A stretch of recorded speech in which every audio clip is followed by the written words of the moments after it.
What's your reflection of you're not even 24 hours on the job yet, but how are you feeling, and what does the moment mean to you to hold this position? You know, I reflect back. The first Senate president is the former Governor Edith Deleon Guerrero. He is my mom's brother, and being the first female president. But besides the title, Tomas, it's really honor to the people. There's always been that in our family to serve the people our very best and to put them first and foremost. It's not about us. I come from a very humble background. It's always been something that our grandmother, Carmen, would always preach to us in our family, that whenever you decide to go into public service, to always remember the people, that you are there to work for the people and to protect their interests. And what was the process like getting to this point? I know that there was a lot of conversation before the actual organizational session. You've seemed to garner the support from the Republican minority in the Senate. What was that type of conversation like behind the scenes? Well, this is I'm entering my second term of my 4-year term being a senator for Saipan, and we go back into time as well that even though the incoming minority are Republicans, I have worked with them before in my capacity as a Secretary of Labor. So they're not strange to me. They're not strangers to me. We've worked on a professional level, and even coming in as a new senator, there's always been that respect amongst all of us to work together for the common good of our people. And I believe that is where the level of respect and support comes from. It's not so much of lobbying for any kind of support for presidency or anything like that, but it's that understanding and the historical respect of how we all work together as we serve the people. And the composition of the legislature has changed dramatically. Independents and Democrats have the coalition.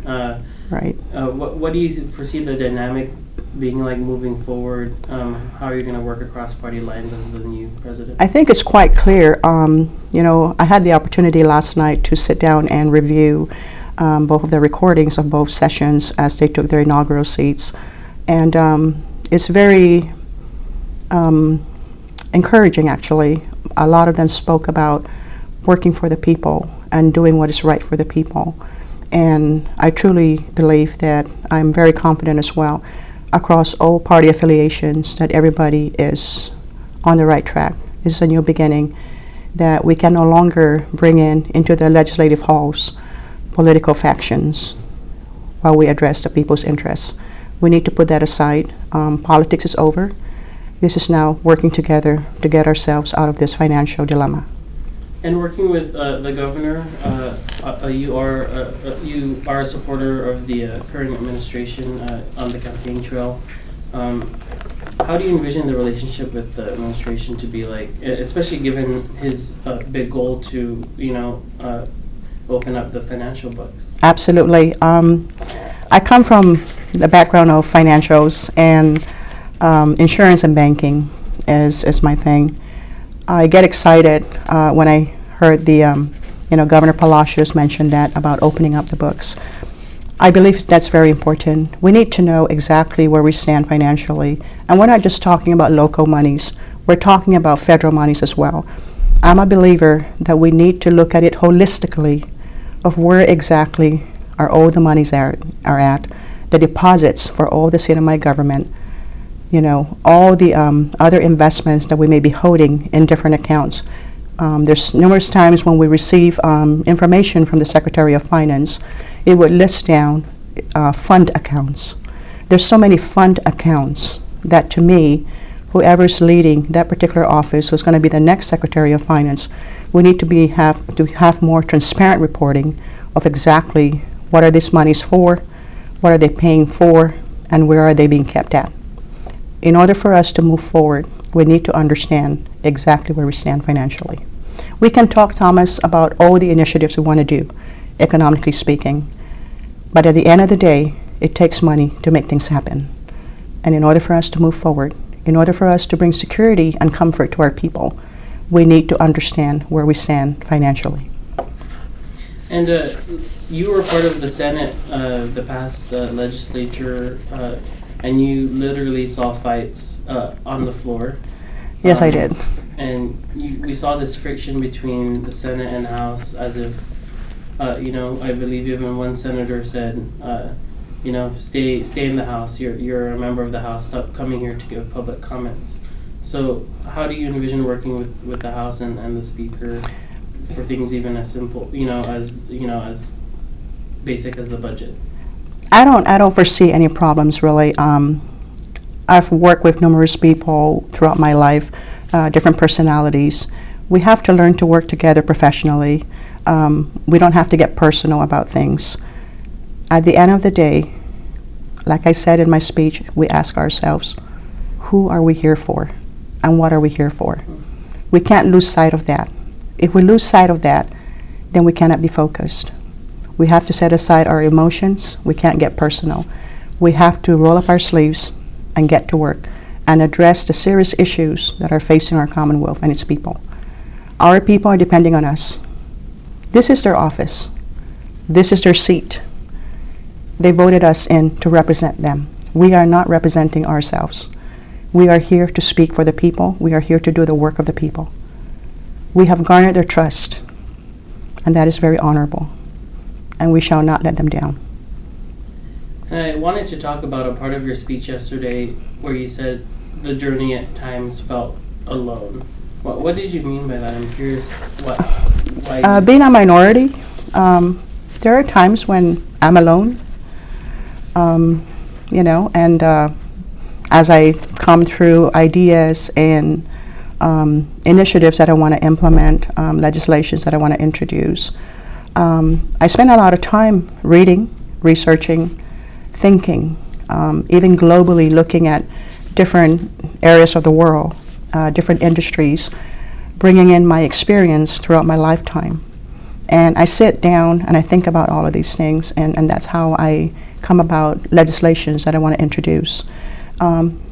It was lonely, for 2 years.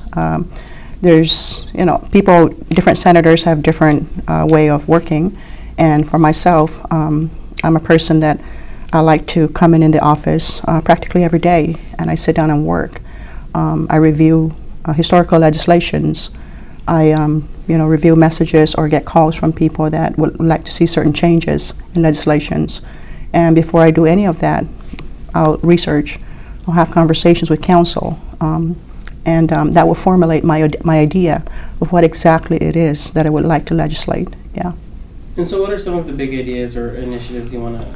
One of my you're no longer in the minority now, right? You're in charge. So. Exactly. So, I would like to. One of my first initiatives, really, that I introduced was the initiative to address the issue of the monies from MPOT that goes into the general fund.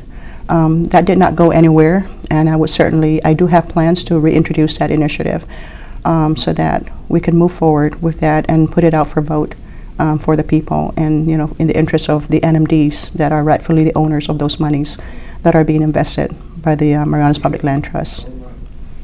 And when it comes to some pending legislation, there's a number of them that sat in the Senate, and I'm sure you're very aware. Yes. One of them also including a proposal from the House to give the legislature appropriation authority over coronavirus relief funds. Right. And also just things of that nature. Is that something you're also behind in terms I don't have an issue with that. In fact, I supported that in the last legislature.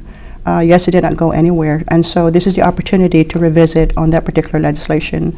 Again, it takes us back to the plan to open up the books, to make sure that we know where we stand financially.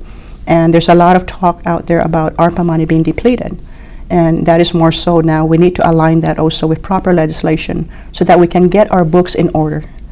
We want to make sure also that we have individuals that are handling the financials of the government at all levels of the government, executive and legislature.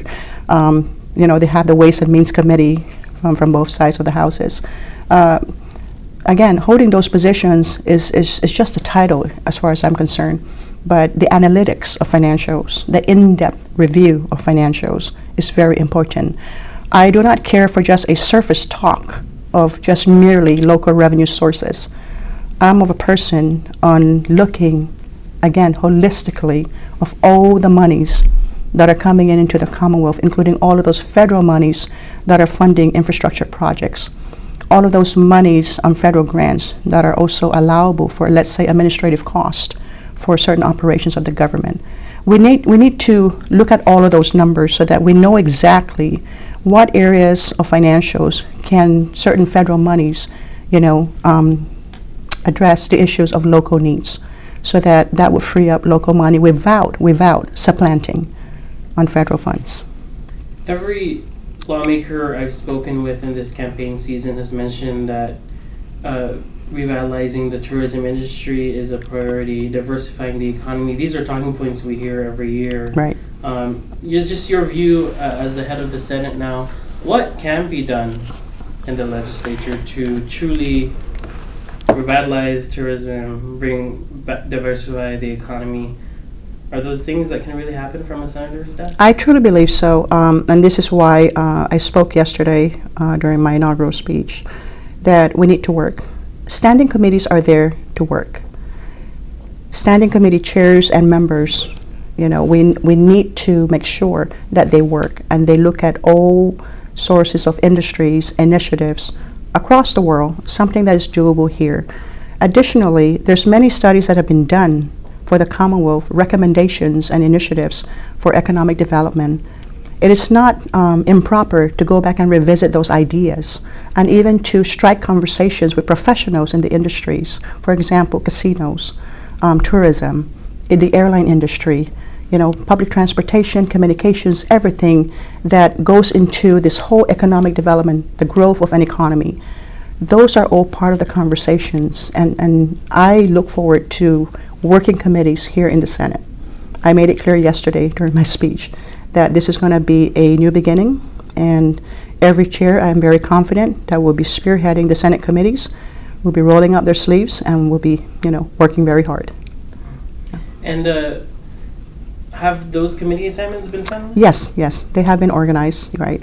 I have the paper here, so you can great. take it away with you. Yes. All right, and I just wanted to just ask you, there's all three senators from Saipan are women. Right. What do you think that means for the NMI to have this increased representation? I've been getting a lot of calls. Women are very excited. They feel that it's time for women to make a difference. I guess it's the norm in every household. The mother would tend to keep the family together, and without having any separation of gender, I think that's just the way it is in our society. A maternal instinct, I guess, coming in. This is the family, the Senate family, and I truly believe that we all can work together, and the influence and the three women from the 3rd Senatorial District can definitely contribute to that environment for a good working relationship. All right. Senator, I know we're just getting started, so that's all the questions I had. I just wanted to open it up for you to address your constituents or anything else you'd like to add. The most important thing to me is really a sincere thank you to the people. I remain humble. Again, I always, since the beginning of time, when I decided to run for office, this is never about me. It's just a title. It is what's in my heart. It's always been wanting to help the people, make it better, and representing their needs. We have to do it. This is a time for us to make a difference.